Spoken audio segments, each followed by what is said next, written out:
Well, good morning, and I'm really pleased to have with us today Derek Peever, an entrepreneur and a real estate investor. Welcome, Derek.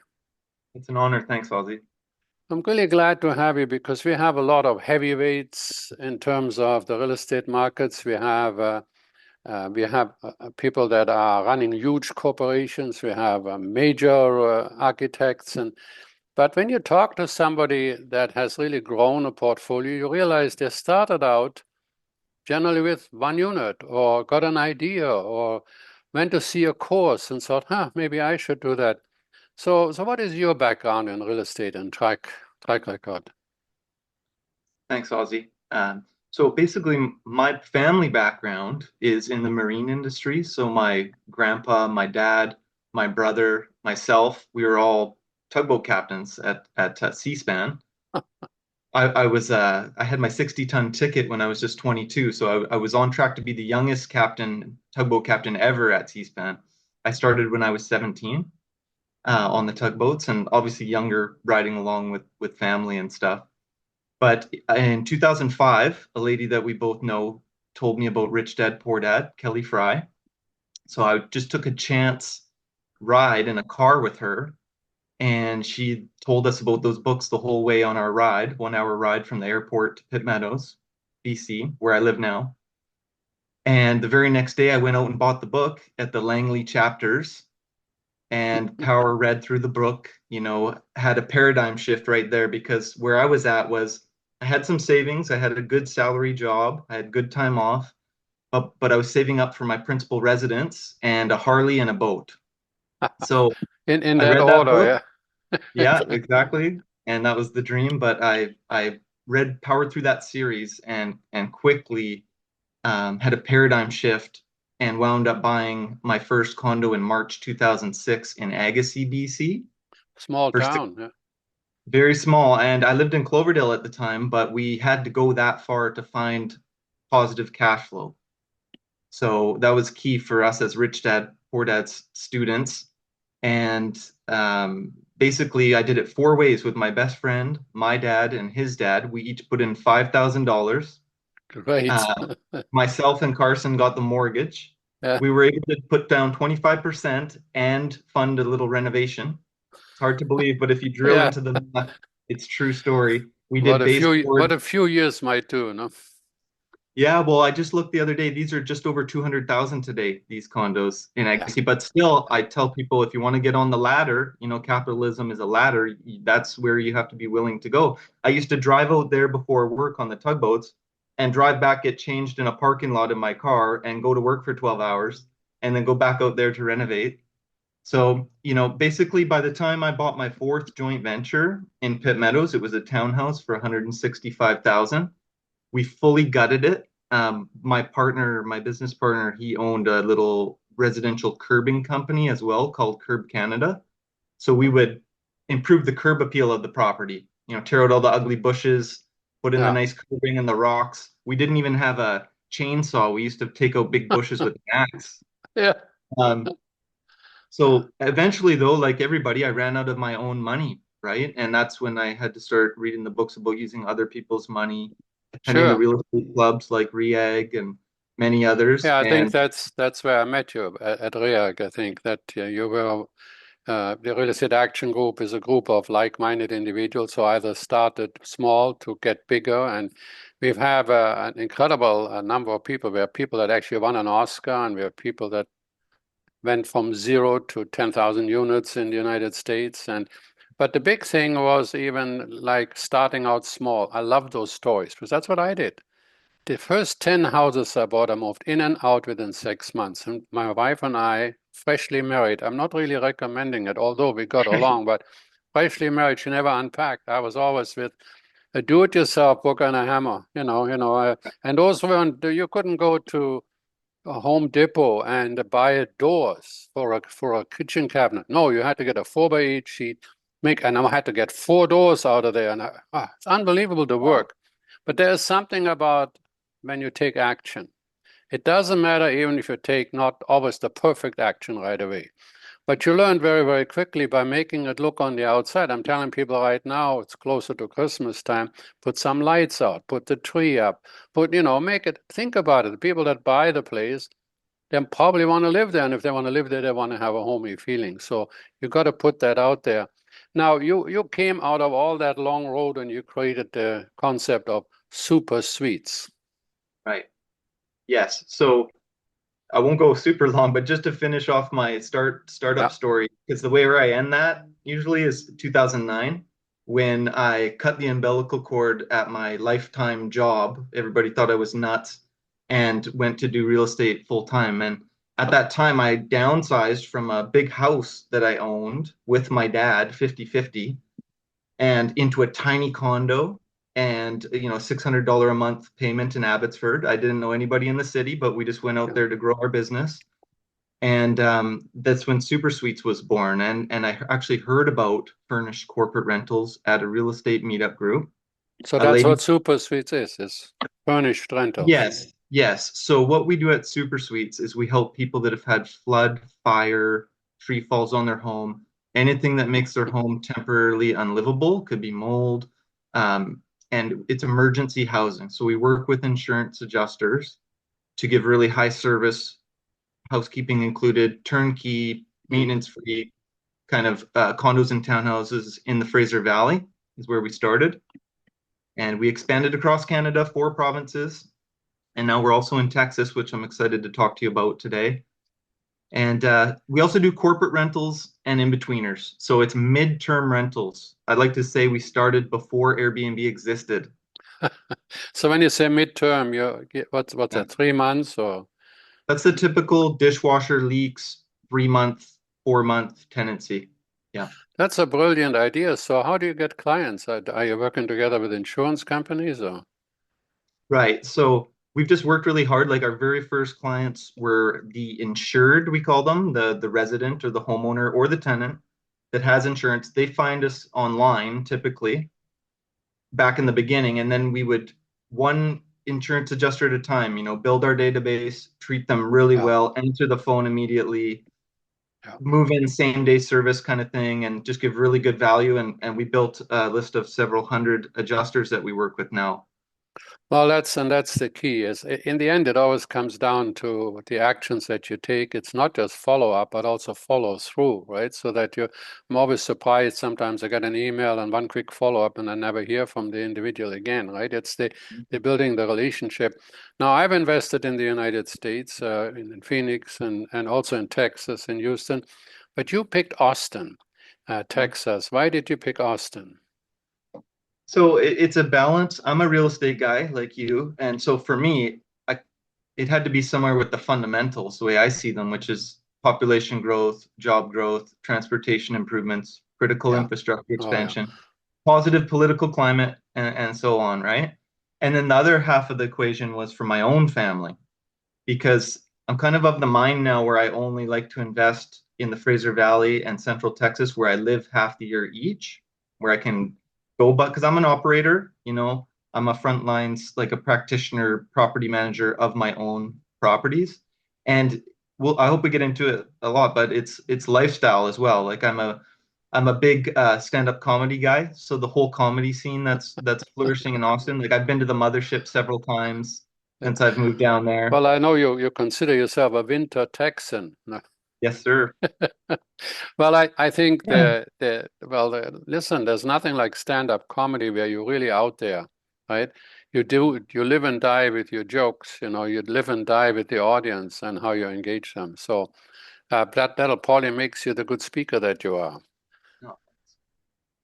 Yeah, I every year that was my tradition was to go in a party bus with my friends to the Vancouver comedy clubs.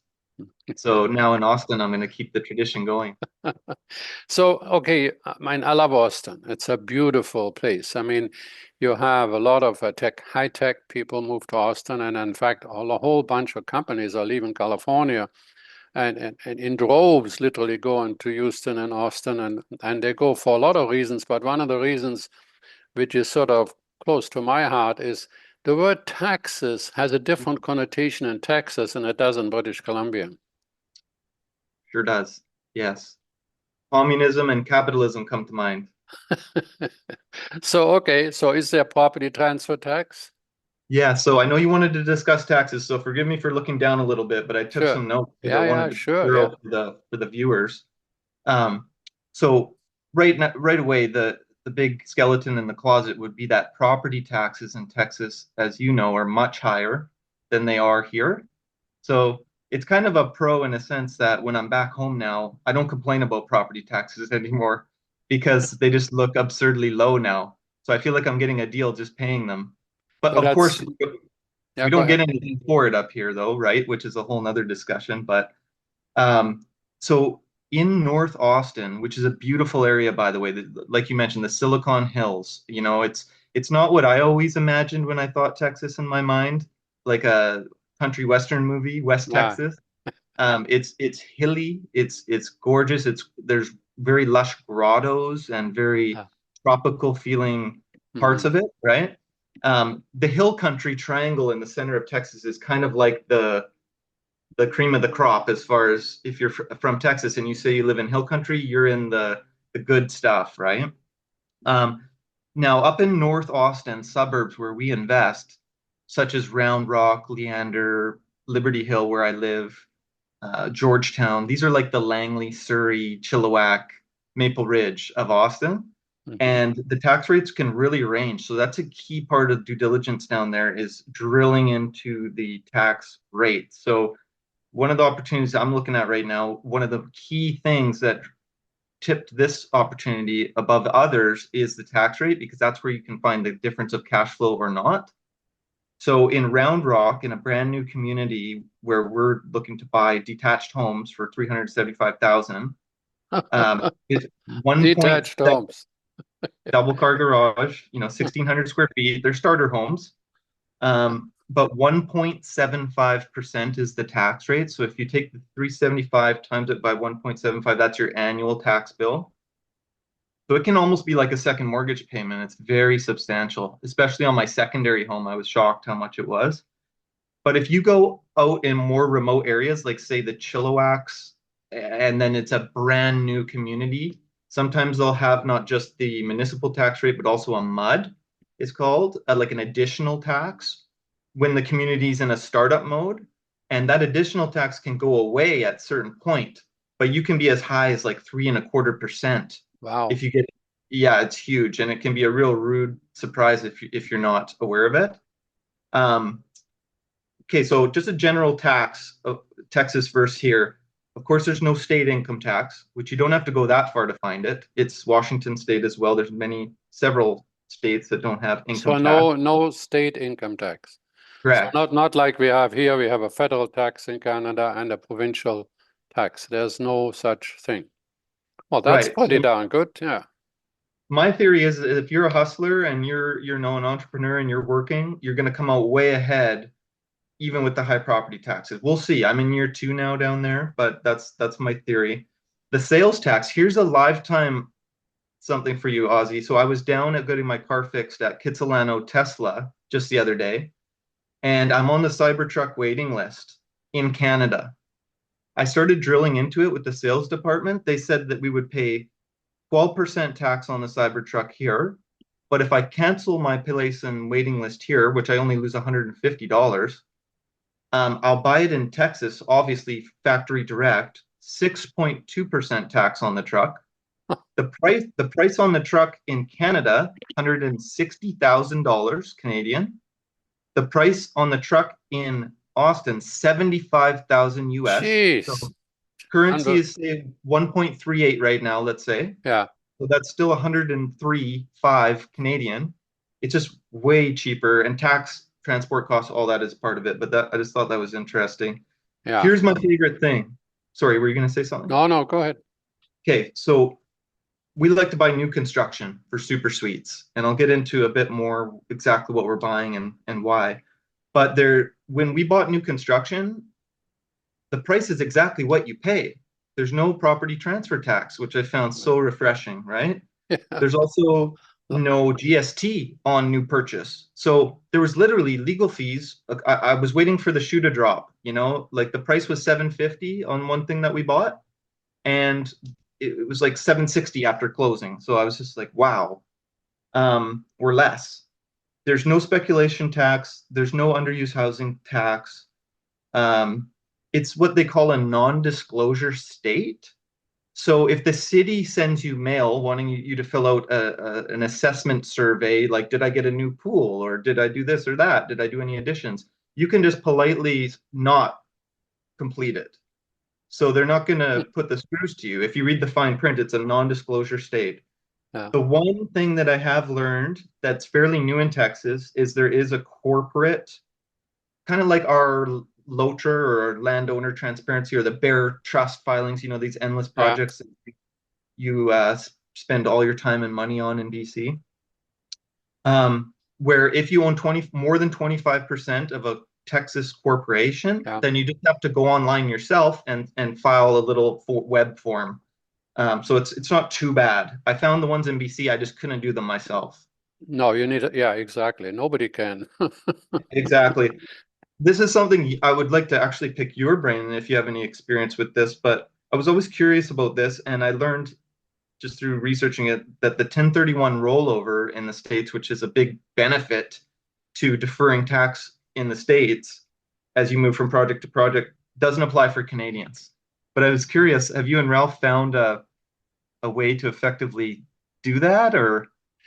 Well, essentially, Ralph and I, in most of the thousands of units that we were involved in, we're not really staying as owners. So there was Western Wealth Properties. They bought the property, and we might be investors. I invested myself heavily with them, and we had certainly Ralph, who's licensed. He had clients in there.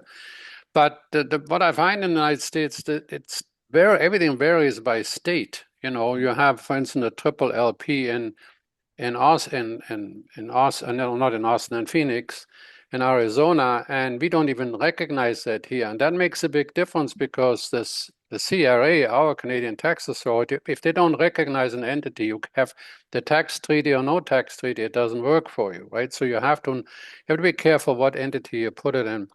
What I like about the forwarding is, and that's what we have in Vancouver, we have thousands, all throughout Canada, thousands of complexes that are owned for 30 or 40 years. But by triggering the profit, the owner says, no, I just keep it. So a lot of the properties are not turned over, not modernized, not torn down anew because of the capital gain that has been accumulating. So now the US doesn't have free capital gain, but you Right. can offset your mortgage costs, all of those costs that you have, and then you can buy something else and forward it. I think that has been the secret of the success in the United States. I also think that's why prices are lower. You went very quickly about saying a three-bedroom house with a double garage in a good area, 375,000. No, I mean With 300. resort style amenities, Yeah, right? And right by like a major new freeway where the yeah. speed limit would blow your mind. Um, Tesla is 15 minutes away, the Gigafactory. yeah, yeah, It's the world's largest indoor water park, Kalahari Water Park. They yeah. have a AAA baseball team. That's the farm team for the big leagues, right? Well, but Hoffman, that's the whole idea is that you look for the price of a front door in Vancouver, you get a full house with all the amenities. Now, what kind of properties do you own right now in Texas? And do you use the same model of the super suites concept that you started here?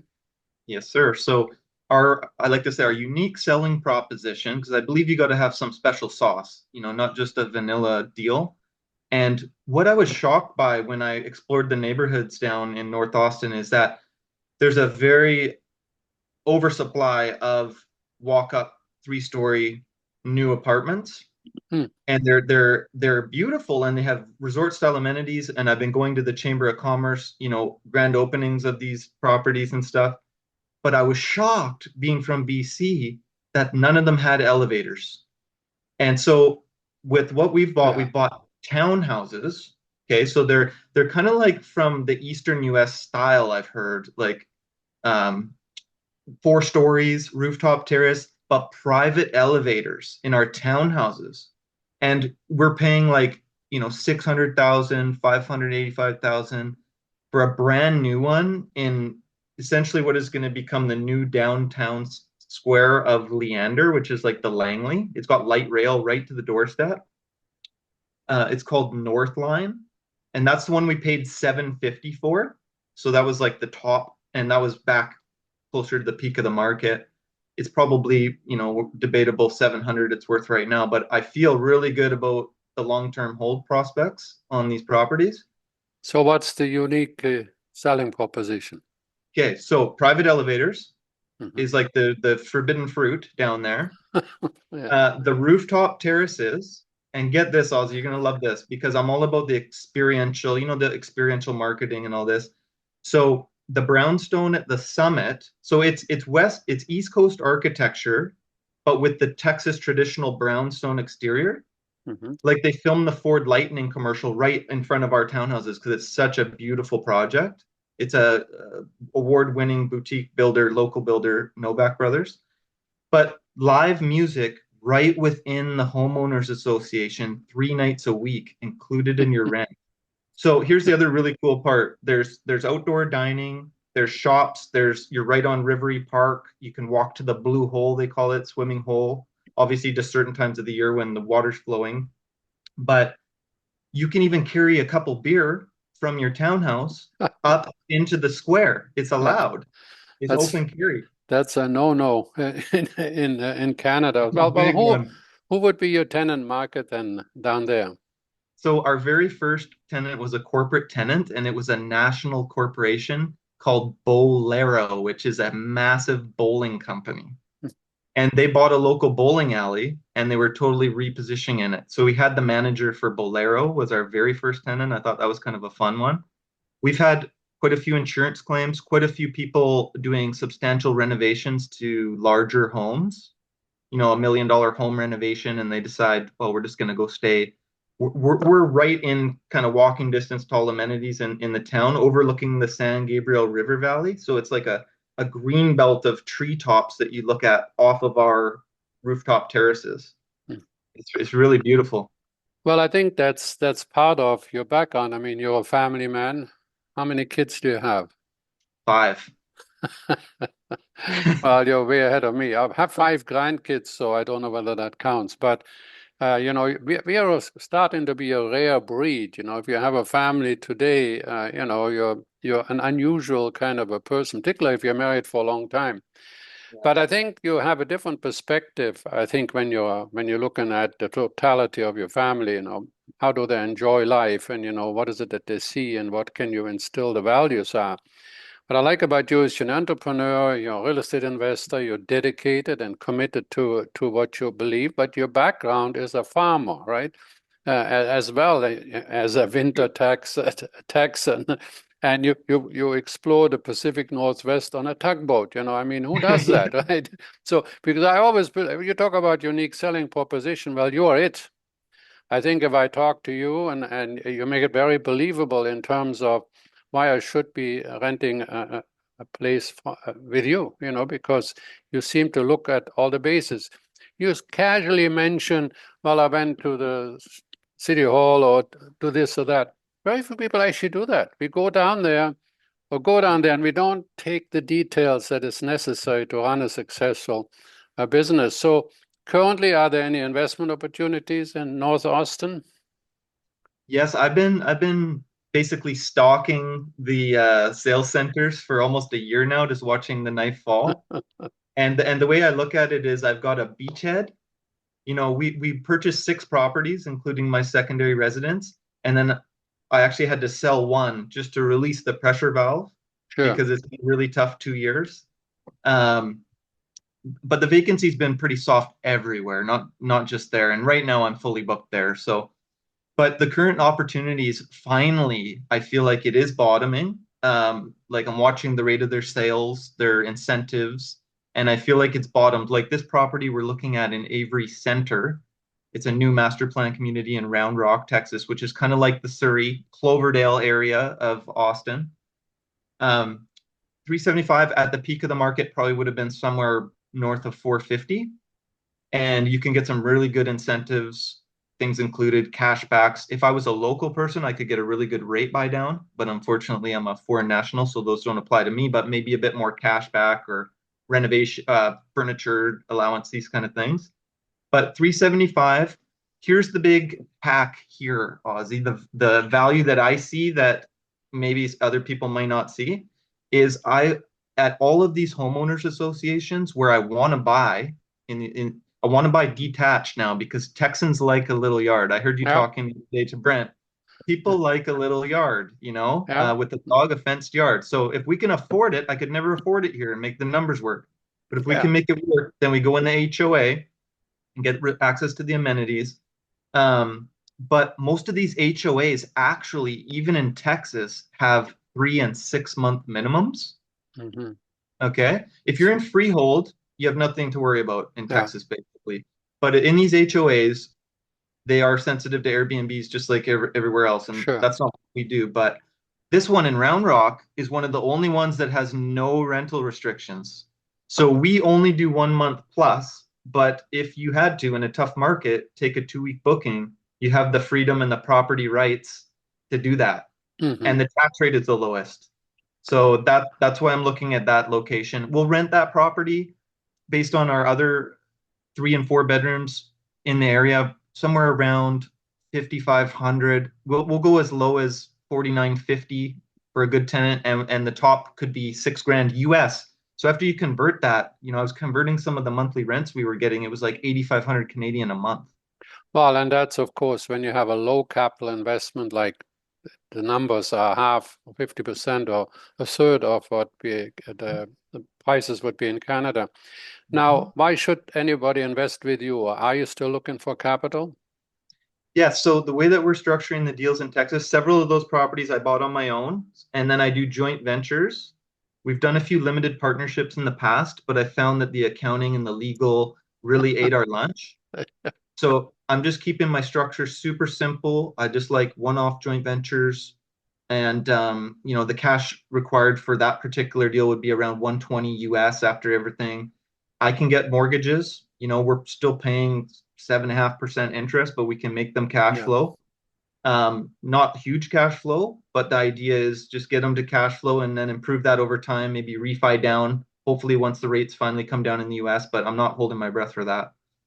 Well, that's the good and the bad and the ugly. The good about it is that maybe there's more inflation in the United States than you think because unemployment rates are at record lows, and so inflation went up marginally month over month for the first time or bubble 2 months in a row. So maybe the interest rates won't be coming down as far as they might in Canada. And then because most of your rates are what 30-year rates, and That's they're right. they're based on the bond market, and the 10-year bond is in the 4.5% range. So yes, it's good for you to look at the outside is rates are going to be high, but the income that you can get compared to the investment still makes sense. Okay, Right. so what are the key Texas takeaway you can leave to the listeners? Well, a lot of it has to do with taxes, which we covered pretty thorough.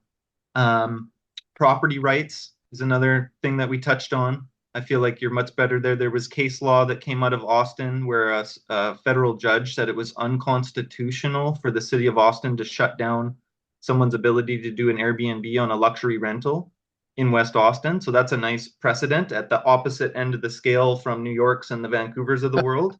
Yeah, So I yeah, like that. yeah, It's lifestyle. I felt yeah. super safe. They sweep up the campers in our county, Williamson County, and they Mhm. move them to Travis County. Um, just very safe. And as far as why I invest with me, I'm proud of my track record. Like I've exited over 120 joint ventures since 2009 and never once lost an investor's money. And I'm trying really hard to not foul that record up in a tough market. And basically I'll do the work and hang in the long haul because a lot of people will fizzle out over time. Well, what I like about it that you're there, you live there, you're hands-on, and when anybody meets you and walks around with you for a while, they realize that you mean what you say and you have the experience and you picked it. I mean, Austin is just a fabulous town with a great future. I mean, Elon Musk moved there, thousands of employees. It had to be a good thing. Derek, Interplanetary future. yeah, there you go. Well, look, thank you very much for taking the time and sharing with us your thoughts about the United States and the world and your exciting adventure that you're on. Take care. Thank you, Ozzie. Anybody that's watching down below, we have his contact information. And if you are listening to us on a podcast, just go to ozbuzz, ozbuzz.ca. And you can always send me an email there or find the contact information for Derek there. Thank you for joining me, Derek. Thank you, Ozzie. Pleasure.